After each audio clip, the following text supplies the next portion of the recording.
BTMreview.com here with the Behind the Mask podcast. I'm here with Zach. What up? What's up, dude? And I'm Aaron. Not a whole lot. So we're doing this particular podcast because we wanted to talk about the new Lights Out movie, which we both caught in the past week. But before we get into that meat of our topic there, we'll riff about kind of what we've been watching lately. Zach, what have you watched new besides Lights Out, obviously? Well, have you seen the movie Hardcore Henry yet? No, I've seen it for sale and on display and advertised and whatnot, but no. Yeah, I watched that. It's pretty entertaining. Is it streaming? No, I had to rent it. It's definitely like just like an over the top throwback. Yeah, totally. It's gimmicky because it's shot in first person. But and I heard a lot of people like it gave them like eye fatigue after like 30 minutes. Yeah, I could see that. It can definitely overstay its welcome. But I enjoyed it through the whole thing. Had a lot of fun. I watched Everybody Wants Some. Have you heard about that? Is that like a Van Halen biopic? it's like the spiritual sequel, quote unquote, to Dazed and Confused. Oh, really? Yeah. When it started, I was sure I was going to hate it, but it was entertaining. I enjoyed it. So it probably is a tongue-in-cheek reference to the Van Halen song. Yeah. Because the period and stuff. Is that streaming too? Is that streaming? No, I had to rent that. Is there any known faces in it? I don't think so. What have I watched? I know I've watched stuff, and I know I watched some things last week. I've just been so preoccupied, like with closing on a house, that I can't keep things straight. I can't think of what I was watching. But I know I watched stuff and it's just killing me. But, I don't know, as far as stuff that's coming out, when you were talking about, hey, you should go see Lights Out and we should do a podcast, go see, I kept confusing Lights Out with Don't Breathe. Mm-hmm. Yeah, I want to watch that too. Because they're very similar sounding to me. It's like, well, in the Don't Breathe, there's no lights too, and they kind of play on that too. Yeah.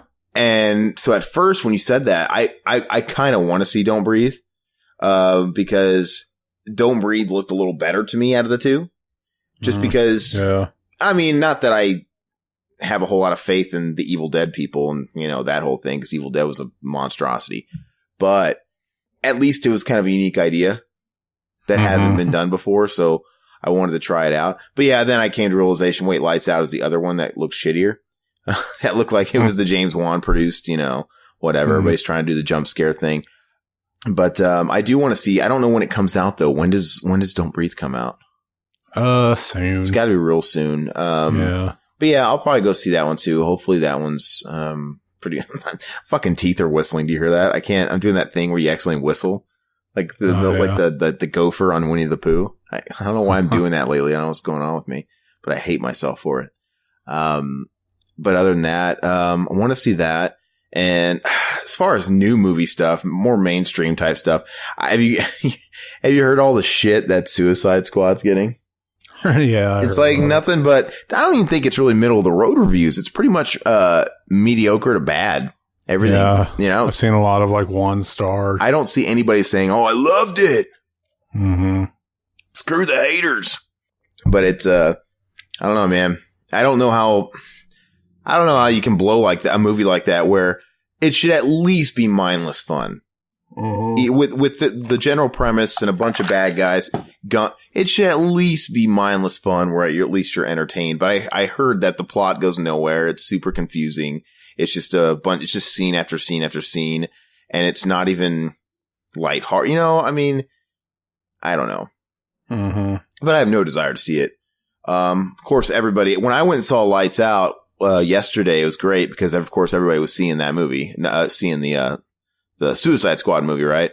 So nobody was in the theater for that. It was awesome. I wish I had the same experience, dude. Oh, a bunch of little kids in there. Because you saw it opening night or opening weekend? It was early because we decided to do this and then you didn't get to go see it. So then we had to wait to do it. When did you see it? It was the first time whenever we first started talking about it. So a week ago. That night. I think it premiered last week. Yeah, I saw it on I went yesterday, which was a Sunday during, midday, kind of late afternoon. Kind of perfect time too. Because there's a bit of a Sunday rush, but it's more like family movies, right? So yeah, but everybody was seeing Suicide Squad. I mean, Suicide Squad did gangbusters. It did like 135 mil, but it'll drop off. It'll be a huge, steep decline off in the second week, just like Batman v Superman. Batman v Superman did like 170 million Easter weekend, and then, word gets out, wow, this movie sucks. But, yeah, so I got to see it alone. Now, I wasn't alone, but there was a couple of people, whatever. So I enjoy it like that. But yeah, dude, packed theaters are the worst unless it's a comedy. Comedies, I don't care. Comedies, I want them to be packed and people to be loud and obnoxious. That's fine. But, not for a movie like this. But I mean, we'll kind of just get into the movie. I walked into it expecting a run of the mill. I wasn't expecting to love it. I expected it to be kind of what it looked like, right? A run of the mill, whatever, something to kind of put my stamp on. So I'm hungry. I wanted to go see something in the theater, something that was kind of resembling a horror movie. So I just kind of saw it. It's like, at least entertain me. I wasn't expecting to be wowed or anything. The first scene was whatever. I mean, I give them credit for trying to rope you in immediately with that first scene. But it really had no impact on me because you had the one guy, the dad or whatever, doing that stupid trick with the light on and off, on and off, on and off. And you just know you're sitting there waiting. Okay, one of these times he turns on the light, it's going to be right in front of him, right? Fucking stupid gag. We've seen it a million times. I didn't jump once in this movie. Really? No, I didn't jump once. Because I saw everything coming. Everything coming every step of the way. With that said, though, I mean, I can't say I hated it either. Yeah. And like I was telling you before we did the podcast, one of the best things it had going for it was the fact that it was so short. I literally think I read that it was 82 minutes. Hour and 21 minutes. Yeah. That's too short to be a feature. It's pretty short. That's a really short feature. It's like, it's almost like in this day and age, you got to be at least 90 minutes. I didn't even notice it. But an animated movie can get away with 80 minutes, right? But not like a full length feature. Yeah. But whatever. I'm glad this worked in this movie's credit. If this movie was longer, man, it would have sank. But it would have overstayed its welcome. Oh yeah. Quick, I mean, because whatever. Because I was watching this movie and I was critiquing the whole time. I was laughing because part of the time it felt like a soap opera. It's like all this stupid, ham-fisted shit going on with the daughter and her boyfriend. Yeah, the boyfriend was goofy. Can I please give me a drawer? Can I just leave a sock? And of course him and all this stuff. You kind of see it coming like two scenes away. Him. Okay, I totally saw he was going to sneak his sock in there anyway. I totally saw that she was going to throw the sock back down. I totally saw that he was going to say something stupid like "so close." Everything was so formula. Yeah, it was so like pointless too. Like it was completely unneeded, like as a plot point, just to tell you that hey, like she's afraid of commitment for some reason, because of her mother or whatever. And in the whole movie, I mean, we'll get into that, but like, yeah, it just sets up for their stupid relationship later on when he's in the house with them. Yeah, he put up with too much shit for how that girl treated him, dude. He really did. She was not cool, but my biggest problem with it, and I was talking about this too before the podcast, but, all the heavy-handed exposition in the movie, it drove me crazy. It's like to a degree, you have to get that stuff in there, but if you have to forcefully do it via dialogue, that just shows your lack of skill as a writer. So like when we're really first introduced to the daughter, the main girl, I guess, when she's picking up her brother from the school because the mom's crazy, that whole thing about, I think he's not getting any sleep because of the loss of your father. And then she goes, stepfather, my father left when I was very young, never came back. And she's like shaking. Yeah. And I'm thinking maybe somebody might correct somebody in that situation and say my stepfather. Maybe. They might do that and then move on. Maybe. They might even just let that go. But nobody would say that in real life. Go into your backstory. Like, because it's not relevant to the kid or why she's there or to that Child Protective Services officer. None of it is. And the second you hear that, as a viewer, okay, that's going to play a part. And actually, from that very moment that she said that, it's like, okay, so that's a key element. And then the next scene, you see the mom talking to the fucking Diana or whatever, the ghost. And then so literally immediately after that, I put the whole movie together. I'm like, okay, Diana's the jealous friend ghost. And she not only killed the boy's father at the beginning, it's going to be revealed that she killed the fucking girl's father. The whole thing laid itself out really early in the movie. And the gimmick, I get it. They were trying to go for a gimmick. I get it, but the gimmick makes no sense. So the girl, Diana, she suffered from a very rare skin disease in real life. So why does her fucking ailment follow her in death? Yeah. That's like a blind person being a blind ass ghost. Yeah. When they die. It makes no sense. Did she have it from birth? I don't even remember. I don't remember, but it still doesn't make any sense. Yeah. It's like if you had AIDS, Zach, and you died, your ghost isn't going to be an AIDS ghost. It makes no sense, but they wouldn't have a gimmick without it, right? Yeah. I don't know. With that said, I mean, the whole plot of the friend and her, talking to the mother, I guess is kind of a creepy thing. I guess that's kind of whatever. But it just didn't make any sense why. Oh, another thing that drove me crazy was how many times they said the title of the movie in the movie.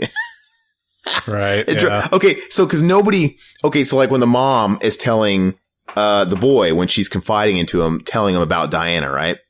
Which I kind of thought that scene was kind of cool for a second, where, remember the boy's telling her, you got to face your fears. And then she's like, I think you're right. And then she turns out all the lights and whatever. And she's like, I thought that was kind of a cool scene at first, because it's like, how scary would that be if you're like a kid and your mom started going fucking batshit all of a sudden, and she was going to make you see something you didn't want to see.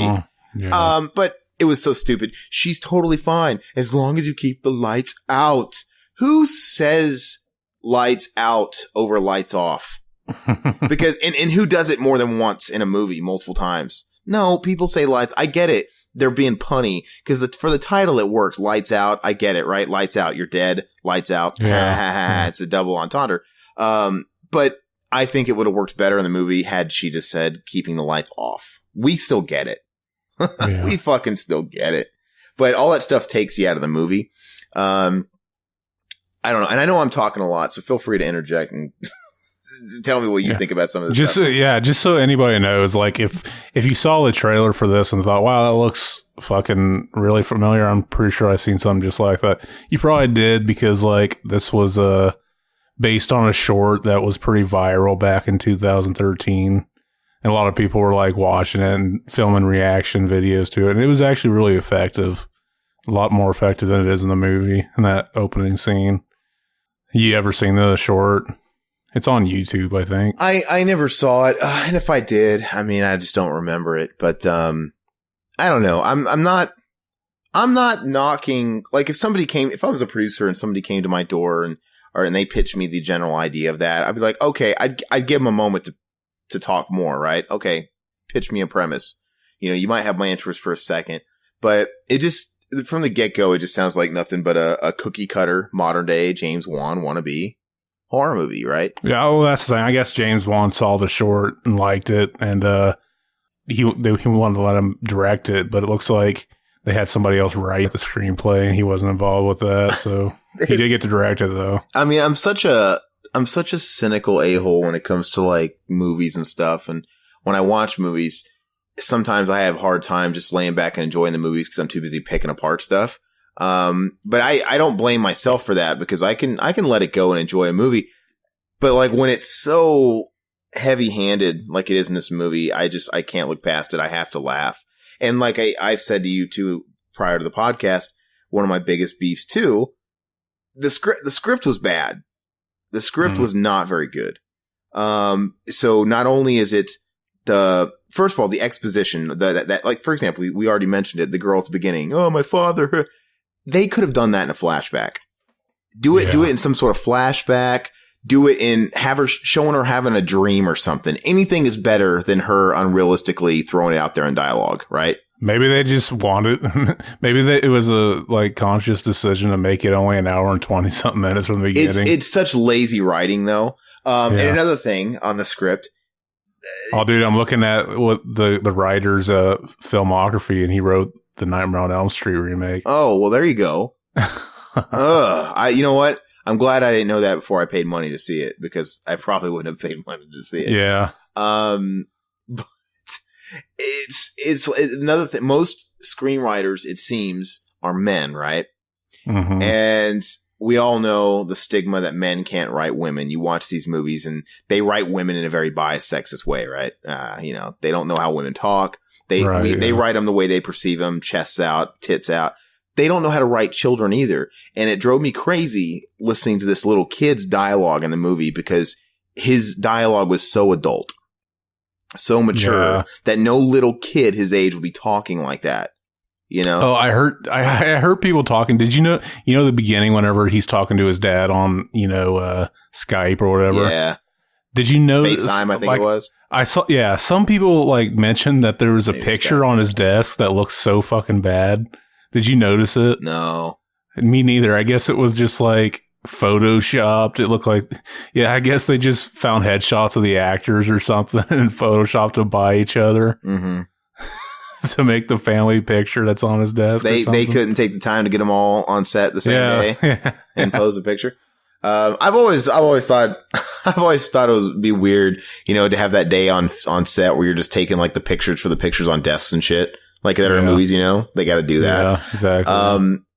And speaking of that whole scene too, a lot of WTF moments, like when the first chick that got the scare from Diana, right? Mm-hmm. And she goes into his office trying to tell him. And, he says, look, I really got to handle this. Go home. She just says, okay, well, be careful going out. Yeah. She didn't act. She underplayed that. No, I'd be like, hey, fucking listen to me. There's someone in here. Right. It was obvious it wasn't a trick of the eyes. No, I mean, at the very least, it was someone. And he's just like, all right, suit yourself. Be careful going on your way out. She is halfway responsible for him getting killed. Maybe she does LSD in her off time. Who knows? She's halfway responsible for him getting killed, in my opinion, because she didn't make it urgent. No, listen, it's so dumb. But yeah, so I couldn't stand the way the kid talked. His dialogue was not like a kid would talk, and it was so stupid.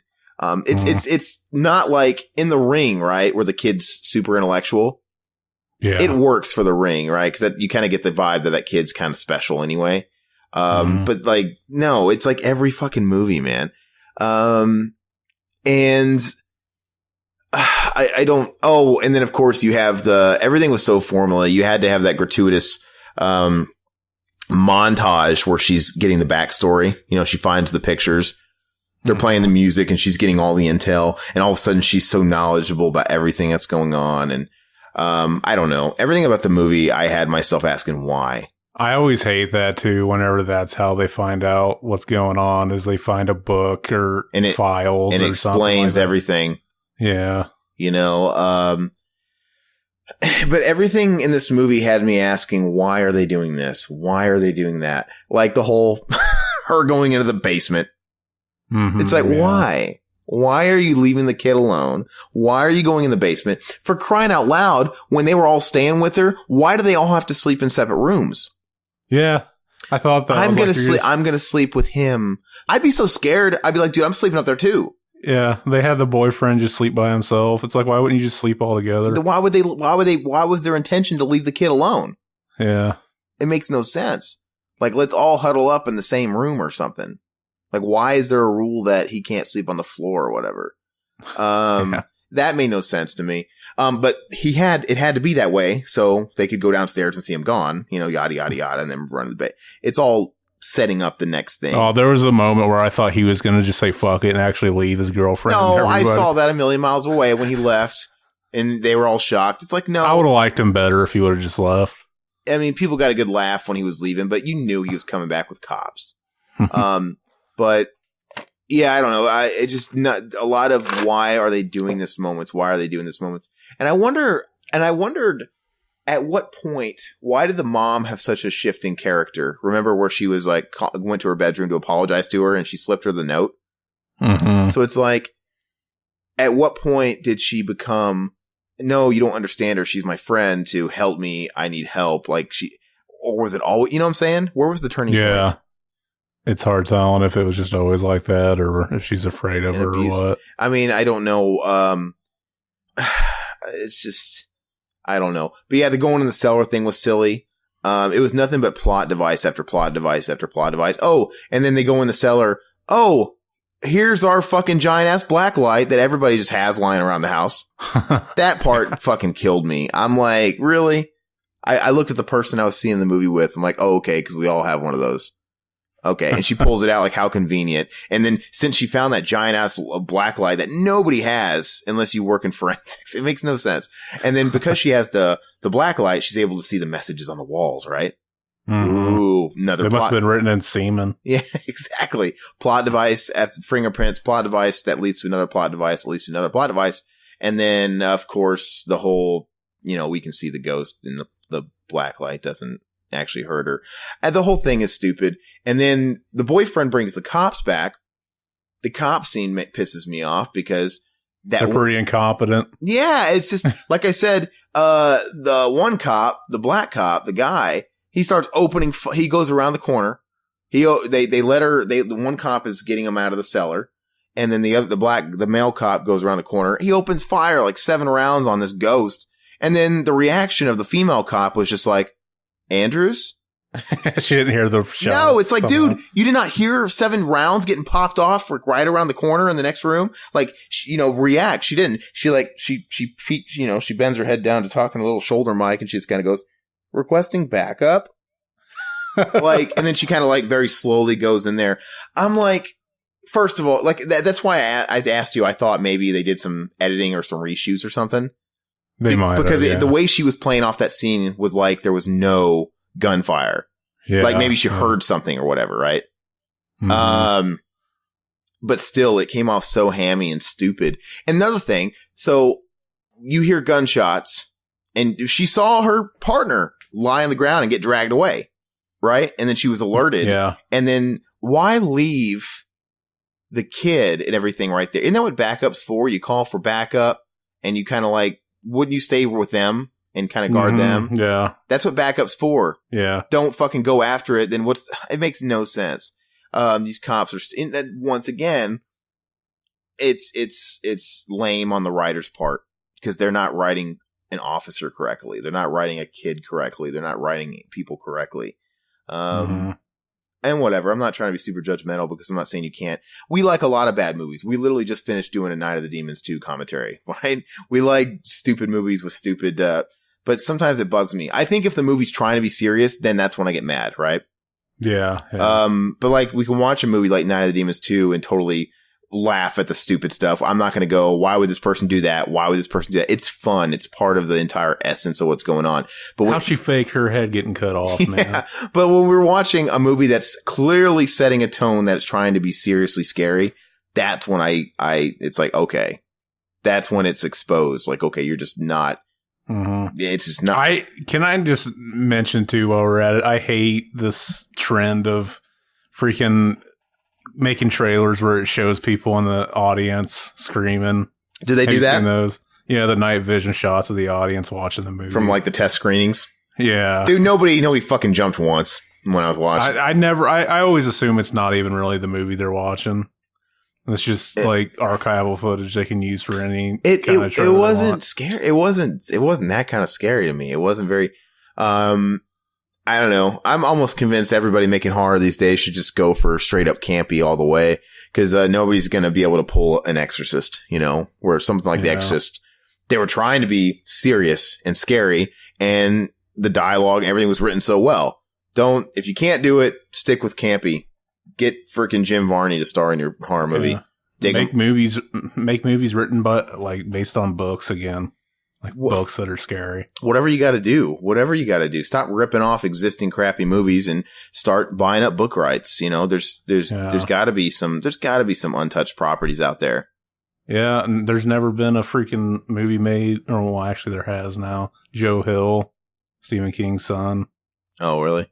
Yeah, he did that Horns book or whatever. Oh, that's not the Daniel Radcliffe horns? Yeah, that's what it's based on, is the book. Oh, really? Uh-huh. There's plenty of Clive Barker properties that no one ever touched. Mm-hmm. You know, there's all kinds of things that they could do. But yeah, anyway, so, and the shining beacon of the movie to me, the mom, Maria Bello, I think she was the best actress in the whole movie. Clearly she's been in a lot of projects. And she's a good actress. She is. And she was the best actress of the movie up until the very last line of her character, where it's like, what are you doing? Saving your life. And it was delivered so cringeworthy. It was so bad. And she killed herself. I didn't notice it being cringy. Oh, it was, she dropped it for me. And of course, at the end of the movie, after all that happens, they have the cliche run of the mill scene of the survivor sitting in the back of an ambulance with the blanket around him. And then it pans out the end, you know, like, yeah, we're going to be, I'm not going anywhere. I'm not going anywhere. And it was just, I literally, when that scene was happening and they were panning out, I literally did the jerk off motion, throwing my cum at the screen. And the guys behind me were laughing because it was fucking so stupid. It was the whole movie was nothing but a soap opera and like cheesy dialogue. It's like they played some PlayStation 1 video game and ripped off all their dialogue or something. And, pretty much watched any movie. And I don't know. It's funny. We're sitting here sounding like it's just the worst thing we've seen. It's and not. We're still just like, it's in the middle of the road. It's not. It's middle of the road. The thing is I'm just being critical. It wasn't as bad as I liked it better than Annabelle, for example. Yeah. I thought Annabelle was garbage. This movie, at least, it was very stock. It was very just run of the mill, average, extreme. You just know, maybe the average person would like it just fine. I just know formula, and this formula you've seen it. It's one of those movies that I wish, like, after it was over, is like, I wish I would have just rented that. You know what I mean? Yeah, it's just, instead of paying to see it in the theater. I probably would have liked it more. It was just very formula. Like, if you're down to see a movie that you know exactly what's going to happen and you've seen it before, go for it. I mean, the main chick is hot. I think she's attractive. I don't remember. I know she's been in other things. I can't really put my finger on it, but I don't know. It's nothing special either. It makes it, like I said, it being like 80 minutes long, it's like nothing makes it totally watchable. Yeah. You know, so it's whatever. It's a total Netflix movie, you know, lay in bed, watch on Netflix or whatever. Which blows me away. It's I don't know. It's like that, gosh, what's that damn movie? Oculus or whatever. It's like a movie you find on Netflix, like Oculus. Yeah. But I liked Oculus better. It's funny. Me too. I like that movie. I'm waiting for another Oculus where I'm pleasantly surprised, you know, because I always immediately put my bar at a certain level for all modern horror movies like that cast pretty boys and stuff like that. I put the bar at a certain level, and if it exceeds it, you know, it's just gravy, I guess. But I don't know. I don't know how I rank it. I don't know how I'd rank this movie. I mean, yeah, I'd say if anything, I'll never watch it again. If you're somebody that thinks it looks good, I'd say, you know, it's a Netflix stream. It's a stream. I don't even think it's a rent. It's like, stream it if you want. I don't feel like I wasted my time because, like I said, it's 80 minutes and I was entertained, at least making fun of it. I wasn't bored or anything. Yeah, I was never bored. Yeah, I mean, it's paced really well. It's so quick. You know, it starts off with something happening in the first scene, and it's paced really well. It never lags. It's never boring. It's whatever. So, I mean, yeah, I don't really know. It's a totally average movie. It's what you'd expect from like a PG horror movie these days. It's totally an average movie. Well, actually, no, because like the original Conjuring was PG. Was it PG-13? Better. Yeah, the original one was. Are you sure? I'm pretty sure. Maybe I'm wrong. Hold on, I'm curious. It's rated. Oh wait, hold on. Oh no, it is R. Yeah, I was fixing to say. Okay, yeah, I guess I remember a trivia thing saying that it was originally going to be rated PG, but they just stuck with the R rating. That's good. My bad. Well, because it was The Ring that started the trend of PG-13 movies, like those them movies can make, and it doesn't really affect a movie. It really doesn't. It's how much swearing is in it. That's it. So it's whatever. But Yeah, I don't know. I'd say this is a completely average movie. I don't know what I'd rank it. I'd say it's like I don't know what, like literally like a 4 or 5. It's just kind of there. Yeah, yeah. It's not bad. It's not good. It's just total filler. If this thing was 15 minutes longer, I'd give it a 2. But the fact that it was a sweet 82 minutes, yeah, it's hard to really get too mad at something that's like so short, you know, and it doesn't bore you. So it's whatever, but I don't know. That's all I got on that, really. Me too. Middle. What were the, say something nice about it. What are your plot? I wish I would have just saw it as recently as you did, to be honest. Because it's one of those that kind of just sticks. That's good though. So you've forgotten it after a week. Yeah, pretty much. Yeah. I hated when the child services caseworker comes to her house after she took the sister, and she's like looking at her apartment like she's an unfit parent. Like, what's wrong with her apartment? And they put the heavy metal band, the fucking Avenged Sevenfold posters on her wall to show that she's wild or something. Scary like posters. It's on like, the wall. But the house is clean. But then she saw a bong because there's a bong there. Okay, yeah, you're right. I forgot about that. But she was being awfully judgmental on an otherwise really clean house, and clearly it was a pretty nice apartment. I mean, she clearly. And by the way, not one of these motherfuckers in this movie clearly had a job. It's one of those movies where nobody has a job, you know? Yeah. I mean, the mom doesn't. She can afford to live in that mansion all depressed. Well, the dad just died, so maybe the dad provided the mom definitely seemed like unstable. Yeah. And maybe the dad provided the money, whatever. But what does the sister do? I don't know. It's just one of those movies where everybody seemingly had all this time free, you know? Mm-hmm. I don't know. And that always drives me nuts too. But anyway, that's all I got. Totally middle of the road movie. Don't waste your money on it. Go see a matinee if anything. But I really hope that Don't Breathe is a bit better. You know, but we'll do a podcast on that one too, because I plan on going to see that one as well. Mm-hmm.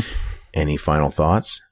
No. We already forgot the movie. I already forgot what we're talking about. This movie's so forgettable.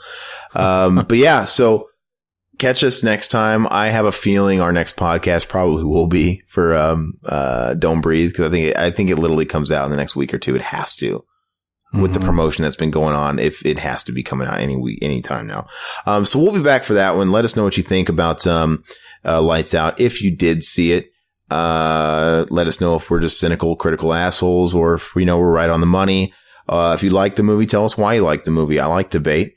But yeah, do like the video if you did like the video on YouTube, and then give us feedback. Give us feedback on the iTunes as well. Go to our Facebook, and obviously go to btmreview.com. And while you're there, be it the YouTube, be it the website, check out our other material and what we do. We've got interviews, we've got tons of other podcasts, and we've got commentaries. We've got game commentaries as well, video game stuff, retro stuff. We really put out a lot of film commentaries these days, getting in the spirit early for Halloween. We've recently put out Sleepaway Camp 2. We've got Night of the Demons 2 coming up soon, but those were a lot of fun. So check out all the other stuff, leave feedback on that as well. And in the meantime, that's really all I got. Zach, thank you very much. Thank you everybody else, and we will see you next time. Bye. Bye.